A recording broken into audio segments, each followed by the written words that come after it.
Salut à tous, bienvenue dans cette nouvelle vidéo. Aujourd'hui, nous allons voir les meilleurs paramètres à activer ou désactiver sur votre téléphone Android. Alors, si vous êtes nouveau sur la chaîne, n'oubliez pas de vous abonner, de liker et d'activer la cloche de notification pour ne pas manquer mes prochaines vidéos et astuces. Donc, pour commencer, vous allez devoir aller dans l'application paramètres de votre téléphone. Donc, nous allons aller dans l'application paramètres de notre téléphone. Et pour la première fonctionnalité, nous allons aller sur le paramètre Mon téléphone, dans la section Mon téléphone de votre appareil. Et là, dans la section Appareil de votre téléphone, vous allez aller dans Plus d'informations.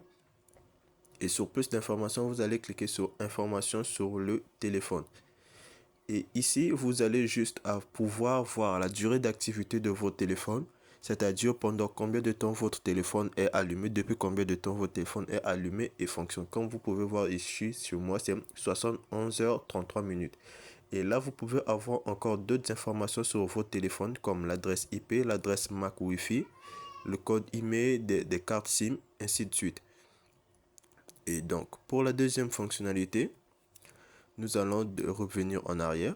Donc, pour la deuxième fonctionnalité, nous allons devoir aller dans la section paramètres SIM et réseau. Donc, nous allons aller dans la section paramètres SIM et réseau. Et là, vous allez aller sur le réseau, la SIM et la carte SIM du réseau que vous utilisez. Et ici, vous allez pouvoir juste avoir le contrôle sur votre carte SIM. Et vous allez pouvoir voir combien de gigas ou de mégas vous avez consommé avec les données de votre carte SIM, c'est-à-dire avec la connexion donnée. Donc pour ce faire, vous allez cliquer sur utilisation des données et là vous allez pouvoir voir combien de gigas ou mégas vous avez consommé dans une période d'un mois. Comme vous pouvez voir ici chez moi, du 24 décembre 2024 au 23 janvier, on n'est pas encore au 23 janvier, mais on va dire du 24 décembre jusqu'à aujourd'hui, j'ai consommé 27,53 gigas utilisés. Et là, vous allez pouvoir voir les applications ou paramètres qui ont beaucoup plus consommé de la connexion. Ici, vous pouvez voir ici chez moi, point d'accès et partage de connexion qui est en tête avec plus de 7 gigas. Donc, pour la deuxième fonctionnalité, vous allez revenir en arrière. Ici, vous avez le type de réseau préféré. Vous avez le choix entre la 2G, la 3G, la 4G. Et si votre téléphone prend en compte la 5G, vous aurez bien sûr la fonctionnalité 5G. Donc là, vous allez pouvoir, et ici, vous pouvez donc personnaliser le nom. Vous pouvez personnaliser le nom de votre réseau. Comme chez moi, ici, c'est MTN CG, qui veut dire Congo. Vous pouvez les personnaliser. Et pour la troisième fonctionnalité que nous allons voir ici, c'est au niveau du point d'accès et partage de connexion.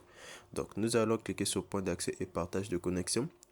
Ici, cette fonctionnalité vous permettra de partager votre connexion ou de faire des modifications sur le partage de votre connexion.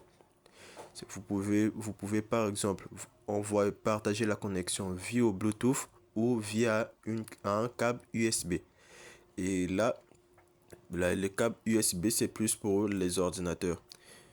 Et le partage de la connexion via Bluetooth. Et vous pouvez faire une gestion des connexions, c'est-à-dire gérer les appareils qui se connectent à votre point d'accès. Ici, vous avez liste des éléments bloqués, c'est-à-dire vous pouvez bloquer certains appareils qui ne pourront pas se connecter lorsque vous partagez votre connexion. Et là, vous avez la limite des données uniques. Vous pouvez mettre une limite de données, c'est-à-dire lorsque les appareils connectés auront consommé cette limite, le point d'accès sera désactivé aussitôt. Et vous avez le nombre maximal des appareils, c'est-à-dire le nombre d'appareils qui pourra se connecter à votre point d'accès. Et vous pouvez mettre 4, vous allez choisir le nombre que vous souhaitez. Et pour la fonctionnalité suivante, nous allons aller dans affichage et luminosité. Donc, nous allons aller dans les paramètres affichage et luminosité. Ici, vous pourrez modifier les paramètres d'affichage de votre téléphone et de la luminosité. Donc, ici, nous allons par exemple sur la barre d'état. La barre d'état, c'est-à-dire la barre qui s'affiche en haut, qui montre l'heure, la batterie, le réseau et la connexion, et ainsi de suite. Et ici, vous pouvez choisir d'afficher ou de ne pas afficher les icônes de notification. C'est-à-dire quand vous recevez une notification d'une application, l'icône n'apparaît pas sur la barre d'état. Et comme vous pouvez voir ici chez moi, c'est désactivé. C'est-à-dire quand je reçois une notification, je reçois le message, le son, mais la barre de l'icône de l'application ne s'affichera pas sur la barre d'état. Et cela pour permettre d'éviter de saturer la barre d'état. Et là, pour les prochains paramètres, nous allons aller. Donc, pour les prochains paramètres, nous allons revenir en arrière. Et là, nous allons aller dans son et vibration. Donc, nous allons aller ici dans les paramètres son et vibration. Vous allez bien sûr modifier les sonneries de votre téléphone, les paramètres son de votre téléphone. Donc, vous allez devoir aller dans son DST.